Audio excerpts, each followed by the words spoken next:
తెలుగుదేశం పార్టీకి సంబంధించినటువంటి వ్యభిచార పత్రికల్లో ఈనాడు రాసినటువంటి వార్త రామగిరిలో రెచ్చిపోయిన వైకాపా శ్రేణులు, ఆంధ్రజ్యోతి రాసినటువంటి వార్త పరామర్శలో అరాచకం.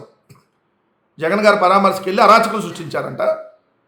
వీళ్ళు ఎక్కడేమో రామగిరిలో రెచ్చిపోయిన వైకాపా శ్రేణులు, బారికేడ్లు పోలీసులను తోసుకుంటూ జగన్ హెలికాప్టర్ వద్దకు. ఇదే క్రమంలో పోలీసులపై రాళ్ల దాడి, కానిస్టేబుల్కి గాయాలు. ఏ కానిస్టేబుల్కి ఎవరు వేశారు రాళ్ళు? మీ ఈనాడు దినపత్రిక కిరణం ఎవరన్నా విలేకరుని పంపించేసి వచ్చాడు రాళ్ళు. ఓ మాజీ ముఖ్యమంత్రి Z+ కేటగిరీ ఉన్నటువంటి వ్యక్తికి భద్రత కల్పించడంలో విఫలమైనందుకు సిగ్గుతో తలదించుకోండి మీరు, మీ ముఖ్యమంత్రి. ఈరోజు శాంతి భద్రతలు ఉన్నాయి ముఖ్యమంత్రి చేతిలో, తలకాయ తీసుకొని లేడబెట్టుకోవాలి. అంతమంది హెలీప్యాడ్ దగ్గరికి వేలాదిగా వైఎస్ఆర్ కాంగ్రెస్ పార్టీ కార్యకర్తలు ప్రజలు వచ్చారంటే మీ పోలీసులు బందోబస్తు లేకపోవడం వల్ల కదా వచ్చింది. పోలీసులు బందోబస్తు ఉంటే హెలికాప్టర్ దగ్గరికి ఎట్టొస్తారు? హెలీప్యాడ్ దగ్గరికి అనుమతి ఉంటుందా? ఓన్లీ లిమిటెడ్గా వైఎస్ఆర్ కాంగ్రెస్ పార్టీకి సంబంధించినటువంటి నాయకులు ఒక 50 మందో 100 మందో లిస్ట్ ఇస్తారు, వాళ్ళ వరకే ఎలా ఉంటుంది. పేపర్ నడుపుతున్నారు, ఆ మాత్రం కూడా ఇంగిత జ్ఞానం లేకుండా ఇట్లాంటి బోకు వార్తలు ఎందుకు రాయటం? జగన్మోహన్ రెడ్డి గారికి పరామర్శకి వెళ్ళి అరాచకం సృష్టించారంట. ఎవరు అరాచకం సృష్టించారు? తెలుగుదేశం పార్టీకి సంబంధించినటువంటి ఎమ్మెల్యే పరిటాల సునీత వాళ్ళ బంధువులు వైఎస్ఆర్ కాంగ్రెస్ పార్టీ కార్యకర్తలను చంపేస్తే అది కాదు మీ దృష్టిలో అరాచకం. మనుషుల్లో చంపితే మీ దృష్టిలో అరాచకం కాదు. జగన్మోహన్ రెడ్డి గారి దగ్గరికి వేలాదిగా జనాలు వెళ్తే అరాచకం అంట. వైకాపా శ్రేణులు రెచ్చిపోయారంట. ఎవరి మీద రెచ్చిపోయారు? రెచ్చిపోయి పిచ్చి పిచ్చి వాగుతుంది మీ ఎమ్మెల్యే పరిటాల సునీత. హెలికాప్టర్ కూడా దిగనీయకుండా వెనక్కి పంపిస్తావా? హెలికాప్టర్ ఎట్ట దిగుతాడో చూస్తాం. చూశారుగా ఎట్ట దిగాడు, వచ్చారుగా. మీరు అనుకుంటున్న మీ అడ్డా బొడ్డాకు వచ్చారు కదా. ఇట్లాంటి వార్తలు రాసి ఇంకా వైఎస్ఆర్ కాంగ్రెస్ పార్టీ శ్రేణులు రెచ్చగొట్టాలి. పరామర్శలో అరాచకం సృష్టించారంట. అసలు దెబ్బతినడం నిజమా? పరామర్శ యాత్ర సందర్భంగా వైసీపీ ఆడిన డ్రామాలన్నీ బట్టబయలైనాయి అంట. హెలీప్యాడ్ వద్ద కనీస భద్రత కరువు, జనం తాకిడితో దెబ్బతిన్న హెలీప్యాడ్ అంటూ వైఎస్ఆర్ కాంగ్రెస్ పార్టీ వాళ్ళు పోస్టులు పెట్టారంట. పెట్టకేం చేస్తారు? భద్రత లేదని పెడతారు. జనాలు వచ్చారు కంటే జనాలు అన్ని విజువల్స్ కనపడుతుంది. మీ కళ్ళు పోతే మేమేం చేయగలుగుతాం? మిమ్మల్ని చూపించడానికి మీకు ఆల్రెడీ మీరు చూపించుకోవడానికి మీకు పెద్ద పెద్ద హాస్పిటల్ ఉన్నాయి, అది చూపించుకోవచ్చు. లేదా ఇది కూడా ఫ్రీగా దొబ్బేయాలంటే ఇప్పుడే మరి వైఎస్ఆర్ కంటి వెలుగు లేదయ్యా మీకు చూపిద్దామంటే. చంద్రబాబు నాయుడు గారు అంటే ఆరోగ్యశ్రీ అటకెక్కుపోయింది.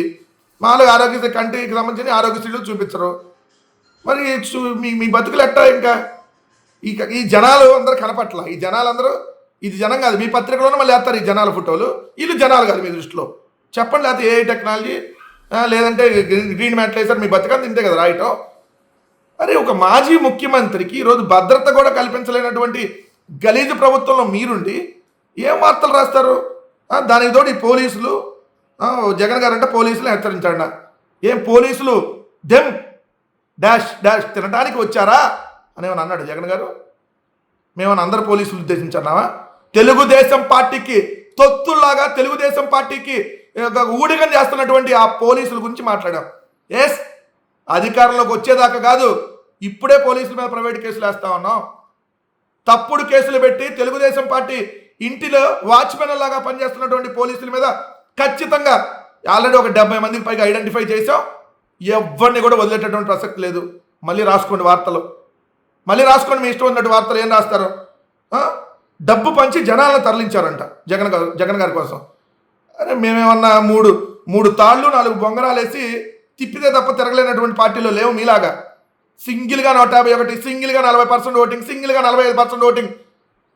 అది మా పార్టీ. మీలాగా వాడు భుజానో ఈడు భుజానో, వాళ్ళు చేయెత్తానో వీళ్ళు చేయెత్తానో ముఖ్యమంత్రి అయ్యే స్థాయిలో లేవు. ఇప్పటికీ కూడా 1,32,00,000 మంది వైఎస్ఆర్ కాంగ్రెస్ పార్టీకి ఓటు వేశారు. ఈరోజు ఆ బలం ఇంకొక 34 లక్షలు ఆల్రెడీ పెరిగి ఉంది. అది వైఎస్ఆర్ కాంగ్రెస్ పార్టీ. డబ్బులు ఇచ్చి మేము జనాలను తీసుకురావాలా? మీ చంద్రబాబు నాయుడు సభకే డబ్బులు ఇచ్చి జనాలను తీసుకుని వస్తే మన ఆ సభలోంచి వెళ్ళిపోతే బీసీలను ఉద్దేశించి అనరాని మాటలు అన్నాడు. మీరు మీటింగ్లకు మొత్తం ఉండలేరా? వచ్చారు వెళ్ళిపోయారు అన్నట్టు అంటారా? మరి మీరు మీ మొహాలు చూసి మీ స్పీచ్లు చూసి ఉంటారా?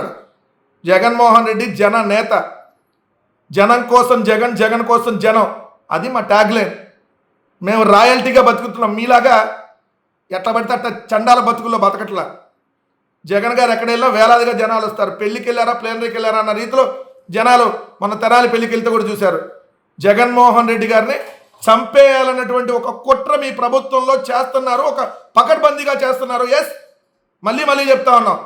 దాన్ని కప్పిపుచ్చుకోవడానికే మీరు ఇదిగోండి అరాచకం, రెచ్చిపోయారు వైఎస్ఆర్ కాంగ్రెస్ పార్టీ శ్రేణులని మీరు ఎదురు వార్త రాయిశారు అని అంటే జగన్మోహన్ రెడ్డి గారు వస్తుంటే ఇదిగో ఈసారి మీ ఎవరో కూడా వెళ్ళొద్దు, వెళ్తే మీ అందరి మీద కేసులు పెడతాం అని చెప్పి ఆల్రెడీ బెదిరిస్తా జగన్మోహన్ రెడ్డి గారిని ఏదో చేయాలంటే ఒక బలమైన కుట్రతో మీరు వ్యవహరిస్తున్నారనేది క్లియర్గా కనపడుతుంది. ఇంకొక పోలీస్ ఆయన ఎవరు స్టేట్మెంట్ ఇచ్చాడు, ఎవరు ఎస్ఐ అంట, ఏమని సుధాకర్ ఎస్ఐ, అదే మన పరిటాల సునీత గారి ఇంట్లో వాచ్మెన్గా పనిచేస్తున్నటువంటి ఎస్ఐగా ముద్రపడ్డటువంటి సుధాకర్ ఓడదీయటానికి యూనిఫామ్, అది అరటి తొక్క కాదు. మీరు తొక్కల తోళ్ళు గురించి మాట్లాడే పోలీసులు తొందర ఎందుకు సుధాకర్ గారు, తొందర ఎందుకు పడతావు? ఉన్నారు కదా ఇప్పుడంటే మీ ఇంకో 3-4 ఏళ్ళు పర్లేదు మీరు నడిచిద్ది.